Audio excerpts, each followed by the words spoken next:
نحمده ونصلي ونسلم على رسوله الكريم وعلى آله الطيبين وأصحابه الراشدين وذرياته أجمعين. أما بعد فأعوذ بالله من الشيطان الرجيم. بسم اللہ الرحمن الرحیم. وَإِذِ ابْتَلَىٰ إِبْرَاهِيمَ رَبُّهُ بِكَلِمَاتٍ فَأَتَمَّهُنَّ قَالَ إِنِّي جَاعِلُكَ لِلنَّاسِ إِمَامًا آمَنْتُ بِاللَّهِ صدق اللہ العظیم. انتہائی عزت اور احترام کے لائق حاضرین و ناظرین، حمد باری تعالیٰ کے بعد تمامی احباب انتہائی محبت کے ساتھ غم گسار امت سید الانبیاء تاجدار رسل شاہ خوباں ماہ حسینہ سیاہ لامکاں عرشوں کے راہی حبیب الہی آمینہ کے لال امت کے غم گسار ہادی برحق احمد مجتبیٰ جناب محمد مصطفیٰ صلی اللہ تعالی علیہ وآلہ وسلم کی پاک بارگاہ میں ہر آدمی محبت سے درود اور سلام کا تحفہ پیش کرے. الصلاۃ والسلام علیک یا رسول اللہ وعلی آلک و اصحابک یا حبیب اللہ. الصلاۃ والسلام علیک یا رحمۃ للعالمین وعلی آلک و اصحابک یا شفیع المذنبین. الصلاۃ والسلام علیک یا راحۃ العاشقین وعلی آلک و اصحابک یا مراد المشتاقین. حاضرین محترم، اللہ تعالیٰ کا بے حد و بے حساب ان گنت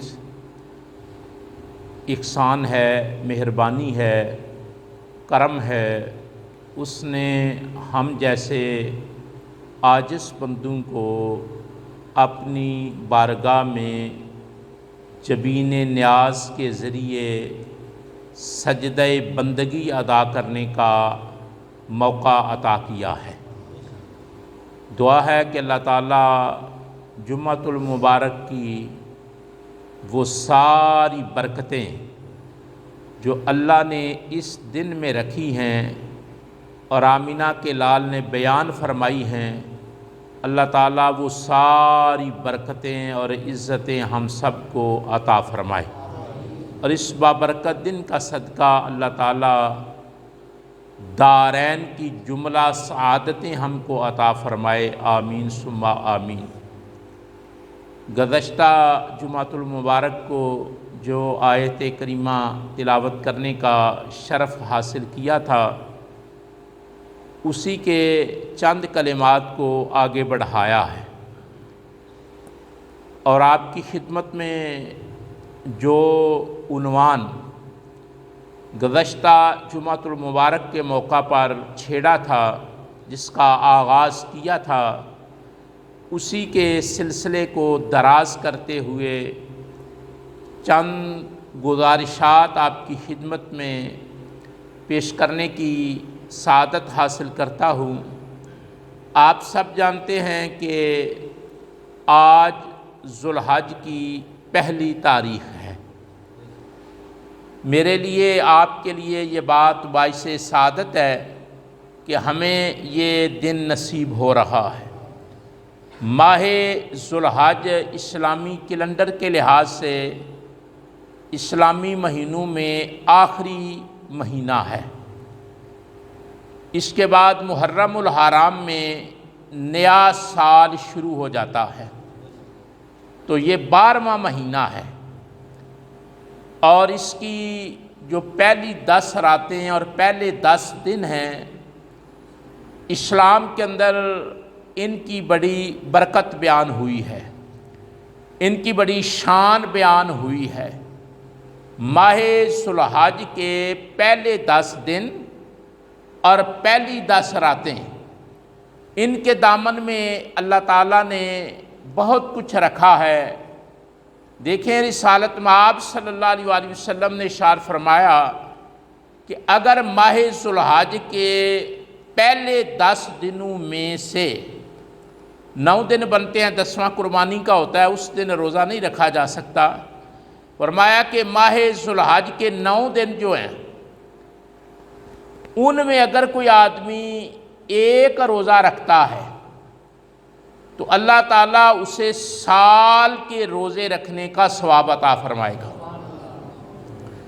یہ فضیلت ہے ماہ ذوالحج کی پہلے 10 دنوں کی، کہ اگر کوئی آدمی ماہ ذوالحج کے پہلے 9 دنوں میں روزہ رکھتا ہے، عید کے دن روزہ نہیں رکھا جا سکتا، 10واں دن عید ہے، اور بڑے کام کیے جا سکتے ہیں۔ روزے کے لحاظ سے 9 دن ہیں، 1 ذی الحج سے لے کر 9 ذی الحج تک اگر کوئی ایک روزہ رکھتا ہے تو اسے سال کا ثواب اللہ تعالیٰ عطا فرماتا ہے۔ اور اسی طرح اگر ماہ ذوالحج کی راتیں ان میں کوئی آدمی بندگی کرتا ہے، اللہ کو یاد کرتا ہے، تو اللہ تعالیٰ اسے لیلۃ القدر کی بندگی جتنا ثواب عطا فرماتا ہے۔ آپ ذرا غور کریں کہ کتنے اہم دن ہیں جن دنوں سے ہم اب گزریں گے۔ آج پہلا دن ہے، تو کتنے اہم ہے کہ اگر روزہ کوئی رکھتا ہے ان دنوں میں تو پورے سال کا ثواب ہے۔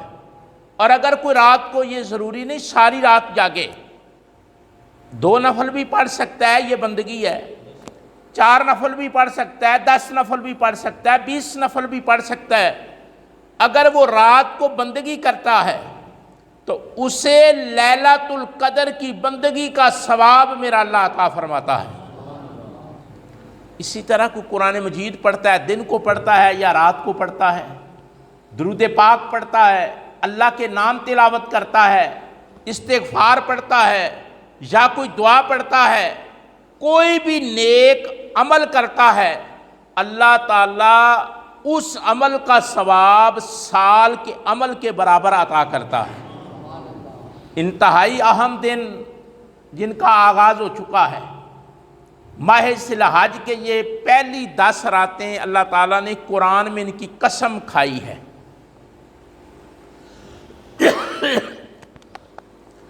یعنی آپ دیکھیں کہ پہلی 10 راتوں کو اللہ تعالیٰ نے قسم اٹھا کر بیان کیا ہے، اور یہ راتیں عظمت والی راتیں ہیں، برکت والی راتیں ہیں۔ ہم سب کو چاہیے کہ جتنا زیادہ ہو سکے ان سے فائدہ اٹھانا چاہیے، راتوں کو بھی اور دنوں کو بھی۔ جو پہلے 10 دن ہیں، پہلی 10 راتیں ہیں، کچھ نہ کچھ اس میں کرنا چاہیے، اور کرنے سے وہ جو ثواب ملتا آپ اس کا اندازہ کریں۔ ایک روزہ ہی رکھ لیں آپ، اگر ایک ہی روزہ آپ کسی دن کا رکھ لیں تو 1 سال کے روزوں کا ثواب آپ کے نامہ اعمال میں لکھا جائے گا۔ کوئی ایک رات یا آپ جاگ لیں تو لیلۃ القدر کی عظمت جو ہے وہ آپ کے نامہ اعمال میں لکھی جائے گی۔ اس لیے ابتدا میں یہ بات میں نے آپ کو بیان کر دی ہے۔ تو اس ماہ ذوالحج کا ایک خاص تعلق ہے حضرت ابراہیم علیہ السلام کی سیرت سے، حضرت ابراہیم علیہ السلام کی ذات سے، حضرت ابراہیم علیہ السلام کی بات سے، اور حضرت ابراہیم علیہ السلام کے پیش کیے جانے والے عمل سے، اور جو قربانی انہوں نے پیش کی، ایک بڑا گہرا تعلق ہے۔ تو ہم کوشش کرتے ہیں کہ ان دنوں میں زیادہ سے زیادہ 4,500 سال گزر گئے ہیں۔ کتنے؟ 4,500 سال گزر گئے ہیں۔ ابراہیم علیہ السلام دنیا سے چلے گئے، ظاہری طور پر پردہ فرما گئے، لیکن 4,500 سال گزرنے کے بعد آج بھی ان کا ذکر باقی ہے، زندہ و تابندہ ہے۔ ایسا ہی ہے۔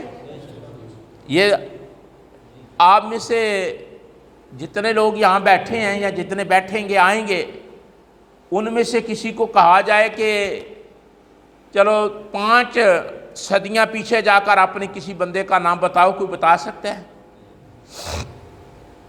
بلکہ میں تو طلباء سے اکثر کہتا رہتا ہوں کہ دادا کا نام بڑی مشکل سے بچے بتاتے ہیں، دادا کا نام بڑی مشکل سے بتاتے ہیں، پر دادا تو دور کی بات ہے۔ یہ ماما ڈیڈی پاپا سے باہر ہی نہیں نکل رہے، دادا کا نام بڑی مشکل سے بچے بتاتے ہیں۔ تو کوئی کہا جائے کہ 2-4 سلسلے اوپر بڑھو، اپنے آباء و اجداد کا نام بتاؤ، اپنے بزرگوں کے نام بتاؤ، تو نہیں بتائے جا سکتے۔ کیوں نہیں بتائے جا سکتے؟ وہ کر کے کچھ نہیں گئے۔ جو کچھ کر کے جاتے ہیں، سال بھی گزر جائیں، صدیاں بھی گزر جائیں، ہزاروں سال گزر جائیں، ان کے نام زندہ رہتے ہیں، اس لیے کہ ان کا کام زندہ ہے، کام نام کو زندہ کر دیتا ہے۔ ابراہیم علیہ السلام نے جو کام کیا ہے نا، اس کام نے ان کے نام کو ہمیشہ کے لیے زندہ کر دیا ہے۔ 4,500 سال گزرنے کے بعد کوئی بندہ ایسا ہے جو ان کے نام کو نہ جانتا ہو؟ کبھی غور کریں، ہم تو مسلمان ہیں نا، ہم دوسرے نمبر پر ہیں، پہلے نمبر پر عیسائی ہیں، پہلے نمبر پر عیسائی ہیں، دوسرے نمبر پر ہم مسلمان ہیں۔ تعداد میں پہلے نمبر پر کرسچن ہیں، عیسائی، ان کی تعداد زیادہ ہے، اور دوسرے نمبر پر ہم ہیں، اور آسمانی مذاہب میں سے یہودی تیسرے نمبر پر ہے۔ پہلے نمبر پر عیسائی، وہ بھی آسمانی مذہب والے ہیں، اور ہم بھی آسمانی مذہب والے ہیں، یہودی بھی آسمانی مذہب والے ہیں۔ تینوں آسمانی بڑے مذہب برابر کا احترام کرتے ہیں حضرت ابراہیم علیہ السلام کا۔ آپ کبھی بائبل پڑھیں، انجیل پڑھیں، بے شک وہ تبدیل ہو چکی ہیں۔ بائبل کو آپ دیکھیں، نیٹ پہ دیکھ لیں بائبل، انجیل نکالیں۔ قرآن مجید تو ہماری کتاب ہے، وہ تو ہمارے پاس ہوتی ہے، ہم اسے پڑھتے ہیں، تلاوت کرتے ہیں۔ بائبل لیں، انجیل لیں، قرآن مجید لیں، کہیں ایک کتاب میں بھی آپ کو ابراہیم علیہ السلام کے ذکر سے خالی نہیں ملے گا، بلکہ انجیل کے اندر بھی، بائبل کے اندر بھی، قرآن کے اندر بھی وہ ذکر زندہ ہے۔ ہزاروں سال گزرنے کے بعد آج بھی وہ ذکر زندہ ہے۔ ابراہیم علیہ السلام کا نام آتا ہے، لوگوں کے دل مچل جاتے ہیں کہ وہ بندہ، توجہ کریں، کہ وہ بندہ جس نے بیٹے کی گردن پر اللہ کو راضی کرنے کے لیے چھری چلائی، وہ بندہ جس نے کعبہ تعمیر کیا، وہ بندہ جس نے آتش نمرود میں چھلانگ لگا دی، وہ بندہ جس نے سارا مال اللہ کے نام پر قربان کر دیا، جیسے ہی حضرت ابراہیم علیہ السلام کا نام آتا ہے، فوراً آدمی کے ذہن میں ایک محبتوں کی، وفاؤں کی، عطاؤں کی، جذبے کی، عشق کی، عقیدت کی، چاہت کی، لگاؤ کی، لگن کی، پھبن کی، شغف کی ایک داستان سامنے آ جاتی ہے کہ وہ آدمی جو صحراؤں میں پھر کر خدا کو راضی کرتا رہا، ابراہیم علیہ السلام نے اللہ کو راضی کیا اور اللہ راضی ہوا، اور اللہ نے قرآن مجید میں کملی والے کو بتایا، وَإِذِ ابْتَلَىٰ إِبْرَاهِيمَ رَبُّهُ، اے پیارے محبوب یاد کرو اس وقت کو جب ہم نے آزمایا ابراہیم علیہ السلام کو، تمہارے رب نے ابراہیم علیہ السلام کو آزمایا،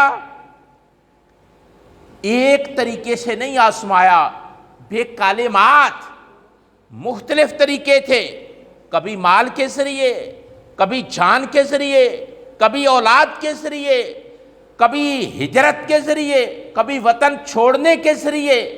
کوئی آزمائش کا ایسا طریقہ نہیں جو وہاں نہیں آیا۔ اور اللہ کیا فرماتا ہے؟ جو امتحان لے رہا ہے وہ فرماتا ہے فَأَتَمَّهُنَّ، کیا بات ہے اس کی، اس نے ہر امتحان کو پاس کیا ہے، ہر امتحان میں وہ کامیاب ٹھہرے ہیں۔ کوئی امتحان ایسا نہیں جس میں وہ کامیاب نہیں ہوئے، جس حوالے سے انہیں آزمایا۔ آگے میرا مضمون آج شروع ہوگا۔ جب ہر آزمائش کر لی تو اللہ تعالیٰ نے حضور کو بتایا کہ جب وہ آزمائشوں میں، امتحانوں میں پاس ہوئے نا، ہمیں تو کانٹا چھپ جائے نا تو ہم سر پہ بازو رکھ لیتے ہیں، رونا شروع کر دیتے ہیں، بخار ہو جائے، نماز بھی جا رہی ہے، پروگرام بھی ملتوی ہو رہے ہیں، جناب ہمیں تو بخار ہے نا۔ ابراہیم علیہ السلام کو ہر قسم کی آزمائش آئی، آپ ڈولے نہیں۔ اور اللہ نے ہر آزمائش کے بعد تبصرہ خود اللہ نے کیا ہے، فَأَتَمَّهُنَّ، کہا کہ وہ اس آدمی کا کمال یہ ہے کہ ہر امتحان میں وہ پورا اترا ہے۔ اس کے بعد میں جو گفتگو کرنا چاہتا ہوں وہ اس کے بعد کلمات ہیں۔ تو قَالَ إِنِّي جَاعِلُكَ لِلنَّاسِ إِمَامًا، جب اللہ نے کہا کہ یہ کیسی محبت کرتا ہے، میری محبت کے راستے میں کوئی پتھر نہیں آنے دیتا، کوئی رکاوٹ نہیں آنے دیتا، تو اللہ نے پھر ایک فیصلہ کیا۔ فیصلہ یہ کیا، قرآن مجید ہے، قال، کہا، انی، بے شک میں، اللہ نے کہا بے شک میں، جاعلک للناس اماما، جب تک انسان باقی ہیں تب تک پیشوا کوئی اور نہیں ہوگا، ابراہیم خلیل اللہ ہوگا۔ یہ انعام ملا آزمائشوں میں امتحان پاس کرنے کے بعد کہ میں امام بنانے لگا ہوں۔ ایک ہوتا ہے امام، توجہ سے، ایک ہوتا ہے امام، امام، ایک ہوتا ہے امام، یعنی الف کے نیچے زیر ہو، امام، الف کے اوپر زبر ہو تو امام۔ یہ جو ہے نا آیت کے اندر یہ ہے امام، اس کا امام کا مطلب ہوتا ہے پیشوا، جس کے پیچھے لوگ لگیں، جو نماز پڑھاتا ہے اسے امام کہتے ہیں، امام، امام جو آپ کو نماز پڑھاتا ہے، مثلا یہ قاری صاحب ہے، ہمارے امام ہیں جمعے کے، تو یہ امام ہیں، ہم سب ان کے پیچھے کھڑے ہوتے ہیں، یہ آگے ہوتے ہیں امام۔ اللہ نے کہا قال انی جاعلک للناس اماما، کہ اے ابراہیم تو نے ہر امتحان پاس کیا ہے، میں نتیجہ سنانے لگا ہوں، انعام دینے لگا ہوں۔ امتحان پاس ہوئے، سارے پاس ہوئے، کوئی کمپارٹ نہیں، کوئی سپلی نہیں، کوئی گڑبڑ نہیں، ہر امتحان تو نے پاس کیا ہے، انعام یہ دینے لگا ہوں، انی جاعلک للناس اماما، جب تک انسان باقی رہیں گے ان کے امام اے ابراہیم آپ رہیں گے، ان کے امام۔ اور دوسرا جو ہوتا ہے نا صبر والا امام، امام الف کے اوپر صبر، اس کا مطلب ہوتا ہے سامنے، اس کا مطلب کیا ہوتا ہے؟ سامنے۔ مثلا میں کہتا ہوں میرے سامنے، تو میں کہوں گا امامی، میرے سامنے، امام سامنے، امامی میرے سامنے، امامک تیرے سامنے، امامہ ہو اس کے سامنے، یعنی امام کا مطلب ہوتا ہے سامنے، اور امام کا مطلب ہوتا ہے پیشوا، راہبر، جس کے پیچھے لوگ چلیں۔ اس لیے ہم ملت ہیں ابراہیم خلیل اللہ کی، کہ اللہ تعالیٰ نے یہ فیصلہ کیا کہ جب تک انسانیت باقی رہے گی ابراہیم ان کے امام رہیں گے۔ یہ آپ کا نام ہے انسانیت کے امام، انسانیت کے، بولے کیا نام ہے آپ کا؟ انسانیت کے، انسانیت کے امام۔ یہ اللہ نے انعام عطا کیا ہے، بیٹے کی گردن پہ چھری چلائی ہے، لیکن انعام بھی تو دیکھو نا، 4,500 سال گزر گئے اور پتہ نہیں ابھی قیامت کب آئے گی، لیکن جب بھی آئے گی جمعے کو آئے گی، جب بھی آئے گی قیامت، جب بھی آئی جمعے کا دن ہوگا۔ ہمارے استاد بڑے چکوال کے تھے، بڑے ہنسمکھ تھے، جب جمعہ پڑھ لیتے نا تو جمعے کی چھٹی ہوتی تھی، واپس جاتے کلاسیں لگتی تو فرمایا کرتے تھے قیامت جمعے کو آنی ہے، اب جو باقی 7 دن ہے نا وہ سکون سے نکالو، یعنی پھر جمعے کو ہی آئے گی تو جمعے کو ہی آئے گی نا، جمعہ پڑھ آئے ہو اب خیر ہے، اب یعنی وہ بتاتے تھے کہ قیامت جمعے کو آئے گی، پتہ نہیں قیامت کب آئے گی، جب تک انسان پیدا ہوتے رہیں گے قرآن کی روح سے ابراہیم علیہ السلام ان کے امام بنتے رہیں گے۔ کتنا عرصہ گزر گیا دنیا سے گئے ہوئے؟ 4,500 سال، 4,500 سال گزرنے کے بعد آج بھی ان کا ذکر ہوتا ہے یا نہیں ہوتا؟ ان پہ درود پڑھا جاتا ہے یا نہیں پڑھا جاتا؟ پڑھا جاتا ہے نا، پڑھا جاتا ہے درود، ان کا نام لیا جاتا ہے، ان کی قربانی کی یادگار کو زندہ کیا جاتا ہے، ان کا ذکر کیا جاتا ہے کہ انہوں نے آگ میں چھلانگ لگائی، ان کا ذکر کیا جاتا ہے کہ انہوں نے اللہ کے حکم پر ہجرت کی، ان کا ذکر کیا جاتا ہے کہ بیٹے کے گردن پر چھری چلائی، ان کا ذکر کیا جاتا ہے کہ انہوں نے کعبہ بنایا، ان کا ذکر کیا جاتا ہے کہ انہوں نے یہ کام کیا۔ ذکر باقی ہے، ذکر ہمیشہ اس کا باقی رہتا ہے جس کا کام باقی رہتا ہے۔ اگر کوئی بندہ کام ہی نہ کر کے جائے، سمجھ آ رہی ہے؟ یہ زندگی تو گزر جائے گی، لیکن اگر آپ نے کوئی کام کیا آپ کا نام باقی رہے گا، اگر کام نہ کیا تو نام باقی۔ جتنے لوگ یہاں بیٹھے ہو ہمارے پیچھے تو ایک سلسلہ ہے نا، لیکن ہم اوپر نہیں جانتے، کہ نہیں نہ جانتے، دادا سے اوپر پردادا کے بعد ہم کچھ نہیں جانتے۔ ابراہیم علیہ السلام کو کتنا زمانہ گزر گیا، ہر مسلمان جانتا ہے، ہر عیسائی جانتا ہے، ہر یہودی جانتا ہے، جانتا ہے یا نہیں جانتا؟ کس لیے جانتا ہے؟ انہوں نے بے مثال کام کیے ہیں، اور ان کاموں کا کمال ہے کہ ان کا ذکر اللہ نے باقی رکھ دیا۔ آپ کا نام ہے انسانیت کے امام، انسانیت کے۔ قرآن مجید میں نا اللہ تعالیٰ نے ابراہیم علیہ السلام کے نام بیان کیے ہیں۔ زیادہ نام کس کے ہوتے ہیں؟ توجہ، کبھی میں مثال دینے کے لیے سمجھانے لگا ہوں، اگر آپ توجہ کریں گے، ماں بچے کے مختلف نام لیتی ہے یا نہیں؟ کبھی خوش ہو تو وہ کہتی ہے میرا چاند، ایسا ہی ہے، نام کوئی اور ہوتا ہے، لیکن کوئی ماحول ایسا بنتا ہے، اسے نہلایا، کپڑے پہنائے، بچہ مسکرا رہا ہے، کھیل رہا ہے، تو ماں اسے لے گی اور کہے گی میرا چاند، ایسا ہی ہے۔ یہ تو آپ سادہ سی مثال، ایسا ہی ہے نا۔ کبھی بچہ جو ہے اس کو وہ کوئی اور نام دے گی، کہے گی میرا منا، ٹھیک ہے۔ نام زیادہ اس وقت لیے جاتے ہیں جب دل میں محبت جنم لیتی ہے، محبت، زیادہ نام لاڈ اور پیار سے لیے جاتے ہیں۔ اللہ تعالیٰ نے ابراہیم علیہ السلام کے نام تو ان کا ذاتی نام ہے ابراہیم، کیا نام ہے؟ ذاتی نام جو ان کا ہے وہ ہے ابراہیم، لیکن میں نے دوسرا نام ایک آپ کو پڑھ کر سنایا ہے امام الناس، کہ انسانیت کے امام۔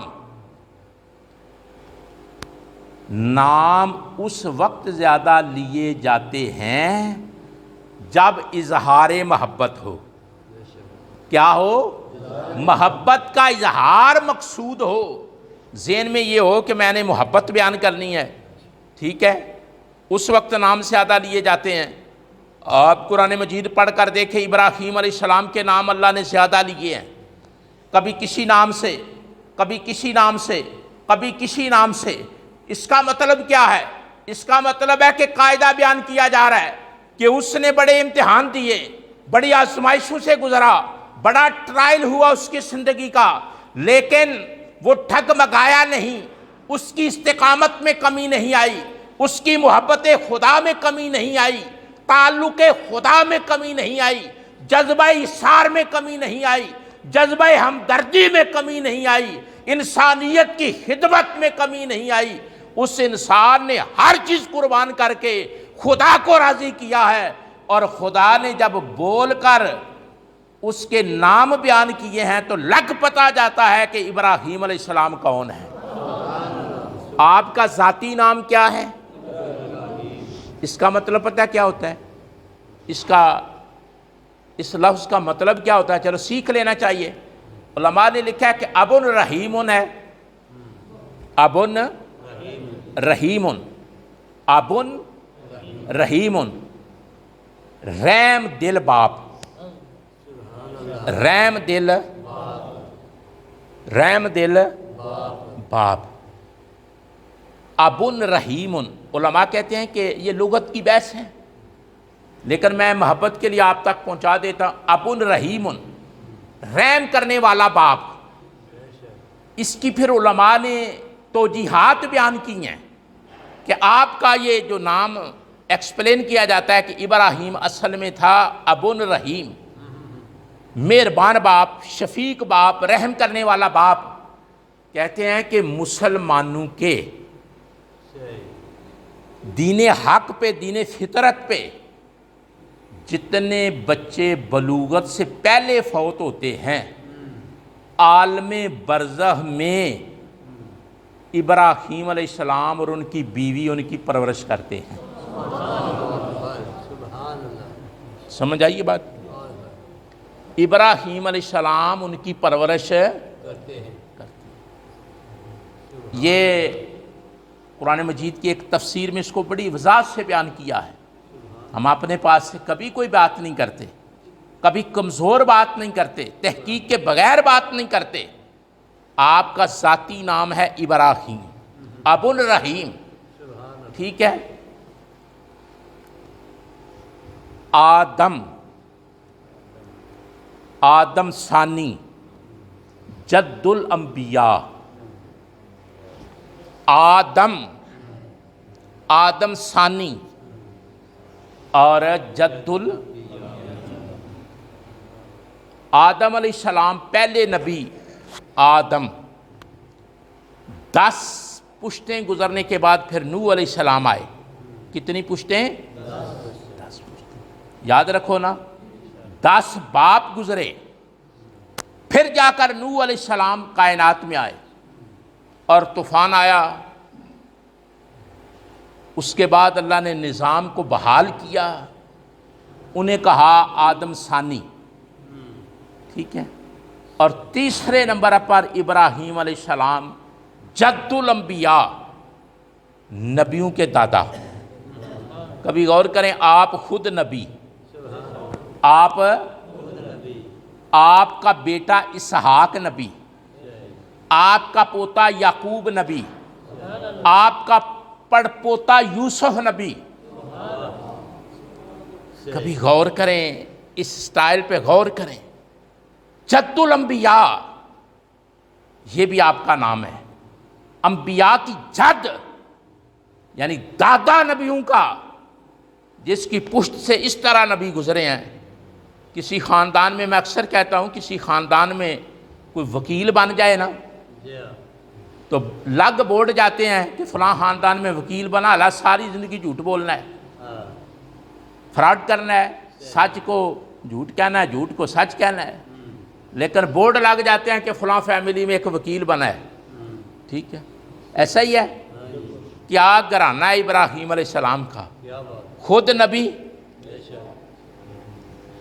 خود نبی، بیٹا نبی، پوتا نبی، پڑپوتا نبی، اور جد الانبیاء کا لقب کہ نبیوں کا دادا، ہزاروں نبی، میرے جملے پر غور کریں، ہزاروں نبی ابراہیم علیہ السلام کی نسل سے پیدا ہوئے، اور آخری نبی بھی ابراہیم علیہ السلام کی نسل سے پیدا ہوئے۔ ہزاروں نبی پیدا ہوئے اور آخری نبی خاتم النبیین، تاجدار ختم نبوت، آپ بھی ابراہیم علیہ السلام کی نسل پاک سے پیدا ہوئے، اور تبصرہ کیا گیا کہ جد نبیوں کی جد الانبیاء، آپ کا ذاتی نام ابراہیم، جس کا ترجمہ رحم دل باپ، ٹھیک ہے۔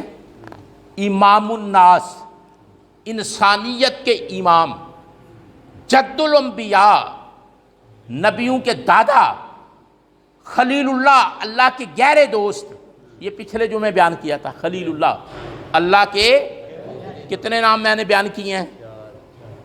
ابراہیم علیہ السلام ذاتی نام، امام الناس قرآن کا بیان کیا ہوا نام، ٹھیک ہے، جد الانبیاء، انبیاء کا دادا، انبیاء کا خلیل اللہ، گہرا دوست۔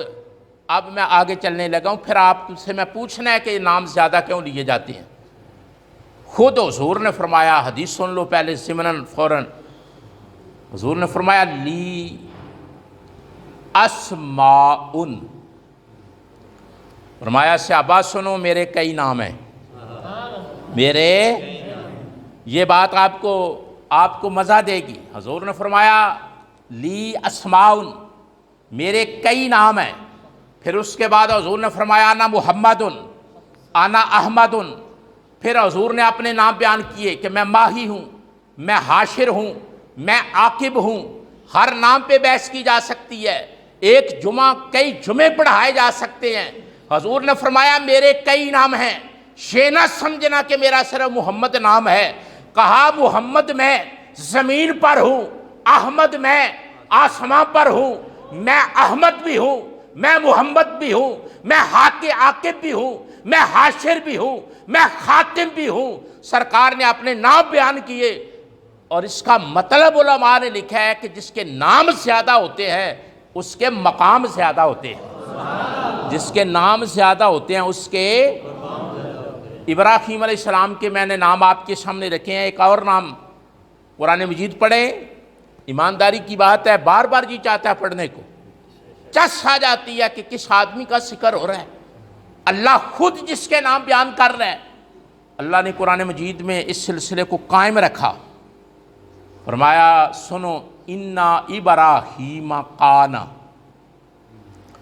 امتن قانتن للہ، انا ابراہیم، بے شک ابراہیم، کان امتن، ایک امت ہے، ایک، اس لفظ پر غور کریں گے آپ کے دل کو سکون آئے گا۔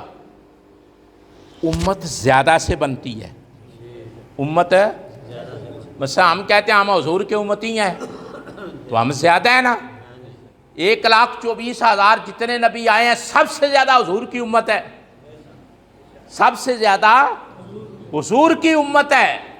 میدان محشر میں بھی حضور کی امت بڑی ہوگی، اور حضور نے فرمایا میں فخر کروں گا جب صفیں زیادہ ہوں گی میری امت کی، تو فرمایا میں فخر کروں گا انبیاء کے سامنے، رب کے سامنے، کہ میرے پیروکار سارے نبیوں سے زیادہ ہیں، زیادہ امت۔ لیکن ابراہیم علیہ السلام تنہا ہے، توجہ کرنا اس بات کو سمجھنا۔ ان ابراہیم کان امتن، کہا بے شک ابراہیم علیہ السلام تنہا ہو کر امت ہیں تنہا، لیکن تنہا ہو کر ان کا کردار، ان کی خوبیاں، ان کے کمالات، ان کے اوصاف، ان کے کارنامے، ان کی خدمات، اللہ تعالیٰ نے ان کو اتنا استعداد اور صلاحیت اور طاقت عطا کی تھی کہ تنہا روئے زمین پر ایمان والا شخص موجود ہے، کوئی دوسرا ایمان والا موجود نہیں، تنہا ایمان والا شخص موجود ہے جس کا نام ابراہیم ہے۔ اور اللہ تبصرہ کرتا ہے ان ابراہیم کان امتن، تنہا ہو کر اس کی سیرت پڑھو، اس کا کردار پڑھو، یوں لگتا ہے وہ اپنی ذات میں انجمن کھڑی نظر آتی ہے۔ دیکھو اب میں اس کو تھوڑا سا پھیلانے لگا ہوں سمجھانے کے لیے۔ یہ جتنے لوگ آپ بیٹھے ہیں، فرض کر لیں یہ ایک امت ہے، حال کے اندر جتنے لوگ بیٹھے ہو یہ امت ہے۔ اب جتنے امت ہیں نا، آپ توجہ، فرض کر لو یہ 50 آدمی بیٹھے ہیں، فرض کر لیتے ہیں، ان میں قاری صاحب بھی ہیں جو حافظ قرآن ہیں، ایسا ہی ہے، نمبردار صاحب بھی ہیں، حاجی صاحب بھی ہیں، چودھری صاحب بھی ہیں، زمیندار بھی ہیں، ماسٹر شیخ صاحب بھی ہیں، ماسٹر صلاح الدین صاحب بھی ہیں، طلباء بھی ہیں، تجربہ کار بھی ہیں، مختلف قسم کے لوگ ہیں۔ ہر گل کی خوشبو جدا ہے، صلاحیت جدا ہے، لیاقت جدا ہے، کمال جدا ہے۔ علماء نے لکھا ہے، بڑی گہری بات ہے، علماء نے لکھا ہے کہ جس طرح امت کے اندر ہر صلاحیت کا آدمی موجود ہوتا ہے، کوئی عالم ہے، کوئی حافظ ہے، کوئی بہادر ہے، کوئی سخی ہے، کوئی علم والا ہے، کوئی حلم والا ہے، کوئی پرہیزکاری والا ہے، الا حاصل قیاس، جس طرح امت میں ہر صلاحیت کا بندہ ہوتا ہے، ان ابراہیم کان امتن، ابراہیم علیہ السلام تنہا ہو کر تمام صلاحیتوں کے مالک شخص ہے۔ اللہ، نعرہ رسالت، نعرہ حیدری، سیدی مرشدی۔ اب سمجھے بات کہ جس طرح ایک کراؤڈ میں، ایک ہجوم میں، ایک کثرت میں ہر خوبی کا مالک ہوتا ہے، اللہ نے کہا تنہا ہے روح زمین پر ایمان والا میرا ابراہیم، خلیل اللہ، امام الناس، جد الانبیاء، لیکن صلاحیتیں اتنی ہیں، کمال اتنے ہیں، جوہر اتنے ہیں، شان اتنی ہے، مقام اتنا ہے کہ ان ابراہیم کان امتن، کہ تنہا ہو کر اس کی ہر خوبی اس سے یوں ٹپکتی ہے جیسے امت ہو، ایک ہو کر امت کا کردار ادا کر رہا۔ سمجھ آ رہی ہے؟ یہ کون سا نام میں نے آپ کو بتایا ہے؟ امت۔ یہ نام ہے ابراہیم علیہ السلام کا، تنہا ہو کر امت، تنہا ہو کر۔ چلو اب وقت تھوڑا ہے نا، آگے چلتے ہیں۔ کتنے نام بتا دیے آپ کو؟ 5۔ چھٹا نام قانتن للہ، قانتن۔ ابراہیم علیہ السلام کا ایک نام ہے قانت، کاف 2 نقطوں والا موٹا کاف کلکلا، قانت للہ، قانتن للہ۔ کس کو کہتے ہیں؟ قانت کا کیا ترجمہ ہوتا ہے؟ سمجھیں گے تو آپ کو مزہ آئے گا۔ عربوں کے اندر نا، عرب سوسائٹی میں یہ جو ضرب المثل ہوتی ہے نا، محاورہ ہوتا ہے، ضرب المثل اور محاورہ، اس سے لینگویج پروموٹ ہوتی ہے، زبان آگے چلتی ہے، زبان بنتی ہے۔ جس زبان میں آدمی وہ بات کرتا ہے نا، اس کے محاورے اس زبان کو آگے بڑھاتے ہیں۔ سمجھ آئی؟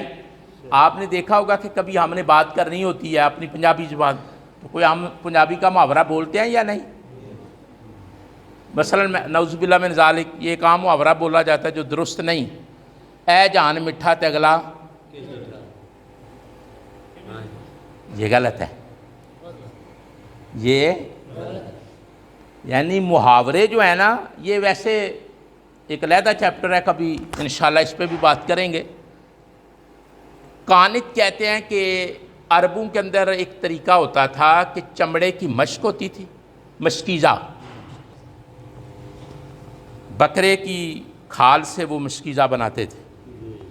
ہمارے ایریے میں بھی مشکیزے بنتے تھے، لوگ استعمال بھی کرتے تھے، اب تو یہ رواج کم ہو رہا ہے۔ یہ جو دریائے توی چناب کے کنارے لوگ رہتے ہیں، وہ بکرے کی کھال سے وہ مشکیزے ٹائپ بنواتے تھے، تیرتے تھے اس پہ۔ اور کبھی یہ پانی سٹور کرنے کا جدید ٹیکنالوجی میں بہترین طریقہ تھا، چمڑا جانور کا دباغت سے کیمیلائز کرنے کے بعد پاک ہو جاتا ہے۔ چمڑا جو ہے نا اس کو کہتے ہیں عمل دباغت، کیمیلائز کرنا۔ چمڑے کو جب دباغت کر لیا جاتا ہے وہ پاک ہو جاتا ہے۔ دو چمڑے پاک نہیں ہوتے، باقی ہر چیز کا چمڑا پاک ہو جاتا ہے۔ ایک انسان کا چمڑا پاک نہیں ہوتا، ایک کتے کا، اور کتے کے بارے میں بھی علماء نے اختلاف کیا، خنزیر کا، یہ دو چمڑے پاک، خنزیر کا حرام ہونے کی وجہ سے، اس کی خباثت کی وجہ سے، اور انسان کی حرمت عزت کی وجہ سے اس کا چمڑا، علماء نے لکھا ہے کہ عزت انسان کتنی ہے کہ اس کے چمڑے کو ہاتھ نہ لگایا جائے، اور خنزیر پلیت اتنا ہے کہ اس کی طرف دھیان ہی نہ دیا جائے۔ بات سمجھ رہے ہیں؟ دو چمڑے پاک نہیں ہوتے، باقی سارے چمڑے دباغت سے پاک ہو جاتے ہیں۔ تو دباغت سے چمڑا پاک کرنے کے بعد مشکیزہ بنتا ہے، اس میں پانی سٹور کیا جاتا ہے، آٹومیٹکلی ٹھنڈا بھی رہتا ہے، محفوظ بھی رہتا ہے، اور باہر سے کوئی چیز اندر داخل نہیں ہوتی۔ عرب والے کیا کرتے تھے کہ اپنی اونٹنی کے ساتھ یا سواری کے ساتھ مشکیزہ بھرتے، توجہ کریں پھر آپ کو سمجھ آئے گی، مشکیزہ بھرتے پانی کا اور اس کو لٹکا لیتے، مشکیزہ ایک سائیڈ پہ لٹکا لیتے، آگے سے بھی باندھتے پیچھے سے بھی۔ جب اس کو لٹکاتے نا اور سواری کو ایڑی لگاتے دوڑاتے، تو وہ جو مشکیزہ تھا نا، وہ جب سواری دوڑتی تو مشکیزہ اچھلتا، جھلکتا، چھلکتا، ٹپکتا، لیکن جو اچھا مشکیزہ ہوتا تھا نا، اس سے ایک قطرہ بھی پانی ٹپکنے کے باوجود، جھلکنے کے باوجود، چھلکنے کے باوجود، اوپر نیچے ہونے کے باوجود ایک قطرہ پانی باہر نہیں جاتا تھا۔ تو وہاں عرب محاورہ بولتے تھے، کہتے تھے سقاء قنیت، یار اس کے مشکیزے کی کیا بات ہے، اس نے ایک قطرہ بھی باہر نہیں گرنے دیا، بڑا سفر کیا، بڑے جمپ آئے، نشیب و فراز آئے، مشکیزہ کبھی اوپر کبھی نیچے، کبھی یہاں کبھی وہاں، لیکن ایک قطرہ بھی کمال کا مشکیزہ ہے پانی کا نہیں گرا۔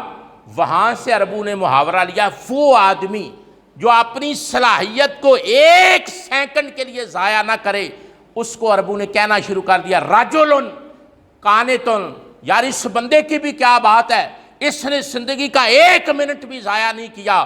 اللہ نے ابراہیم علیہ السلام کی شان کو بیان کیا، کہا ان ابراہیم کان امتا قانتا للہ، ابراہیم وہ میرا دوست ہے جس نے اپنی زندگی کا ایک لمحہ بھی ضائع نہیں کیا، ہر کام میری رضا کے لیے کیا ہے۔ نعرہ تکبیر، اللہ، نعرہ رسالت، نعرہ حیدری۔ آپ کو بات سمجھ آ رہی ہے؟ یعنی ابراہیم کا ایک نام ہے قانت، اور قانت ان کا مطلب ہوتا ہے کہ وہ آدمی جو اپنی صلاحیتوں کو ضائع نہ کرے۔ صلاحیت ہوگی تو ضائع نہ ہوگی، اگر صلاحیت ہی نہ ہو تو، توجہ کریں بڑا گہرا مسئلہ بیان کرنے لگا ہوں، صلاحیت ہوگی تو ضائع نہ ہوگی، اگر صلاحیت ہی نہ ہو تو پھر ہم قرآن پڑھتے ہیں تو کیا اللہ نے صلاحیت دی؟ تو اللہ کہتا ہے ہاں میں نے ابراہیم کو صلاحیتیں عطا کی، میں نے ابراہیم کو، وہ اتنا قابل انسان، اتنا میرا قابل اور پیارا دوست کہ اس نے ایک صلاحیت کو بھی ضائع نہیں کیا، اور وہ ساری صلاحیتیں کس لیے استعمال کی ہیں؟ للہ، اللہ کو راضی کرنے کے لیے۔ کس کو راضی کرنے کے لیے؟ کتنے نام میں نے آپ کو بتائے ہیں؟ 6۔ اب 7واں نام، وقت کے دامن میں گنجائش نہیں، اسی آیت کے آخر میں آتا ہے، ان ابراہیم کان امتا قانتا حنیف للہ حنیفہ۔ حنیفہ بھی آپ کا نام ہے، حنیفہ بھی آپ کا، حنیفہ، حنیفن، حنیفہ کیا مطلب ہوتا ہے اس کا؟ غیر سے کٹ کر صرف اللہ کا ہو جانا، غیر سے حنیفن کا، حنیفن نام ہے ابراہیم علیہ السلام کا، حنیفن غیروں سے کٹ کر صرف اللہ پر بھروسہ کرنا۔ اللہ کہتا ہے کہ میں نے دیکھا آگ میں بھی پھینکا گیا، ہر امتحان سے گزرا، اس نے کسی اور پہ بھروسہ نہیں کیا۔ حنیفن کٹ گیا، حنیفہ اوپر دھیان کیا اللہ کی طرف۔ میں اس کا اشارتاً آپ کو بتا دیتا ہوں، 1-2 منٹ میں پھر گفتگو ختم کرتے ہیں، کہ جب ابراہیم علیہ السلام کو آگ میں، آتش نمرود میں ڈالنے کا وقت آیا تو اللہ تعالیٰ نے جبریل کو بھیجا کہ جبریل وہ پھینکنے لگے ہیں اور میں نے تجھے دیکھنا ہے۔ وہ بالکل تیاری میں تھے، پھینکنے لگے تھے۔ وہ جو منجیک تھی نا، اس میں ابراہیم علیہ السلام کو انہوں نے بٹھا لیا، بس ایسے کرنا تھا، وہ رسی کھینچنی تھی۔ بڑی ریسرچ کی ہے میں نے منجیک پر کہ اس کی شکل کیا ہوتی ہے، وہ بنائی کیسے جاتی ہے، وہ چلائی کیسے جاتی ہے منجیک۔ تو جب اس کو وہ بالکل رسی کھینچنی تھی، ابراہیم علیہ السلام کو بٹھا لیا، تو ادھر اللہ تک رہا تھا، اللہ دیکھ رہا تھا، تک رہا تھا نا، میرے خلیل کے ساتھ کیا ہو رہا ہے۔ جبریل، ہاں رب جلیل، فرمایا ادھر ابراہیم علیہ السلام کو وہ پھینکنے لگے ہیں، اور آج تو نے جتنی طاقت میں نے تمہیں دی ہے نا، اس طاقت کو استعمال کر کے ابراہیم کے پاس جانا ہے۔ طاقت تو خدا نے دی ہے، 600 پر ہے جبریل کا، ایک پر ایسا بھی ہے کہ اگر کھولا جائے تو مشرق اور مغرب پر سایہ ہو جائے۔ ایک پر کھولا جائے تو کتنے پر ہے؟ 600۔ فرشتوں کا سردار ہے، مکین سدرہ ہے، نوریوں کا سردار، آج آیا ہے۔ ادھر آگ جل رہی ہے، ادھر منجیک میں ابراہیم علیہ السلام میں وہ ڈوری کھینچنے لگے، اتنے میں آ گیا اور آ کر کہا اتعرفونی، اور مینوں جان دے ہو؟ اتعرفونی، میرا تعارف ہے جے، مینوں جان دے ہو؟ نام، ہاں، انت جبریل، آپ جبریل ہیں۔ سمجھ آئی گل دی؟ یعنی سامنے آ کر کھڑے ہوئے نا، تو جبریل نے کیا کہا؟ اتعرفونی، مینوں جان دے ہو؟ کہا نام، ہاں، انت جبریل، تسی جبریل ہو، مینوں پتہ ہے۔ ایتھے سنو، یہ مطلب کی ہے؟ جس وقت میں والیوم بدلنا نا، اپنی ٹون بدلنا، وہ میں ایویں نہیں بدلدا، میں صرف اپنے استاداں دی نقل پیچھے بدلنا، کہ جس طرح سانوں استاداں پڑھائے ہیں نا، پھر دل کردا بھی اسی طرح تانوں دسی۔ جد استاد پڑھاندے سن تے اے سٹائل ہوندا، اتعرفونی، تو مینوں جاننا ہے؟ تے جبریل علیہ السلام نو سامنے ویکھ کر فرمایا ہاں مینوں پتہ ہے تو جبریل ہے، انت جبریل، تو جبریل ہے۔ اوتھے جبریل نے گل کیتی، حل لک حاجتی، حل لک حاجتی، کوئی میری لوڑ ہے ہی؟ وہ سامنے اگ پہ بال دی آتش نمرود ہے، وہ منجیک جو بیٹھے نے وہ سٹن لگے نے، جگ تماشا پہ دیکھ دے، تو جبریل سامنے کھلو گے آ کے آکیا حل لک حاجتی، میری لوڑ ہی کوئی حاجت، کوئی میرے لائق کام؟ یا لا، نہیں، مینوں تیرے نال کوئی کام کیا ہے آگے؟ میں تے اشارہ کرنا ہے تے پہاڑ الٹ دینا، تسی اشارہ کرو، حل لک حاجتی، کوئی لوڑ، کوئی ضرورت؟ کہا نہیں، مینوں کوئی ضرورت نہیں۔ آکھیا چلو مینوں نہ دسو، مینوں تے اپنے رب نو تے دسو نا، اپنے تے فرمایا ایتھے آ کے عقیدہ بندا ہے۔ فرمایا میرا رب وہ ہے جڑا میرے نالوں ود کے میری مصیبت نو جاندا ہے، میں بھی اینا نہیں جاندا، اے رب دے بارے عقیدہ ہونا چاہیے۔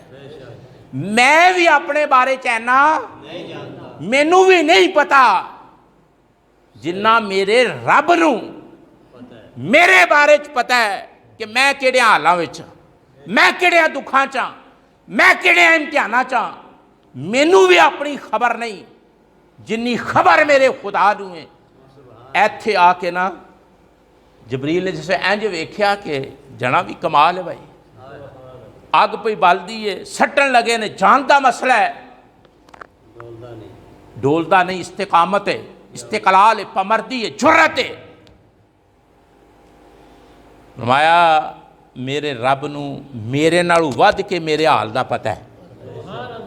اے وہ درجہ ہے جتھے بندے دا ایمان دا پتہ لگتا ہے، عقیدہ ستھرا ہوندا ہے، سوچ ستھری ہوندی ہے، آئیڈیا نکھردا ہے، توکل مضبوط ہوندا ہے۔ اینی گل جس ویلے کیتی تے ادھروں آواز آئی، یا جبریلو، اے جبریل ویکھے ہی یار، ویکھے ہی میرا یار خلیل اللہ، ویکھے یار مولا آفرین ہے تیرے یار تو۔ فرمایا پھر ان فیصلہ سن، یا نار کونی بردم و سلام علی ابراہیم، تو بھی پیچھا ہٹ جا ابراہیم، جبرائیل علیہ السلام تسی بھی پیچھا ہٹ جاؤ، میں اگ نو حکم دینا او میرے خلیل تے میرے یار تے گلو گلزار ہو جائے۔ پھر جگ نے ویکھیا، قرآن نے بیان کیتا، نمرود دی بیٹی نے اے منظر ویکھ کے جسے آگے گلزار ہوئی تو دی بیٹی نے کلمہ پڑھیا ابراہیم علیہ السلام کا، گھروں انقلاب آیا، گھروں انقلاب آیا، اندروں وہ مطلب بات پیدا ہوئی، وہ بیٹی نے چھال ماری، انہیں آکھیا اے آگ پہ گلزار ہوندی ہے جنہوں مہینے ہو گئے نے، ہر بندے نے بالن سٹیا، اینو بالیا، علاو روشن کیتے نے، ایک کون بندہ ہے جدی خاطر آگ گلو گلزار ہو گئی ہے؟ تو دسیا رب دا یار ہے، اے رب دا سمجھ آئی خلیل۔ علماء نے لکھیا کہ اس ویلے جبریل نو بھی آکھا پیچھا ہو جا، تیری بھی لوڑ ہے، مینوں پتہ ہے تو جبریل ہے، بڑیاں شانالاں پر تیری لوڑ ہے، میرے نال ود کے میرا حال ہو جاندا ہے۔ علماء لکھدے نے حنیفاً، جس ویلے ایس درجے تے بندہ ٹر جائے کہ ہر شے نوں چھنڈ کے خدا تے بھروسہ کرے، انہوں آندے نے یکسو، انہوں کی آندے نے یکسو ہو جانا، یکسو اپنے آپ نو اللہ دے، تاں اقبال کردا ہے کبھی جاں کبھی تسلیم جاں ہے زندگی۔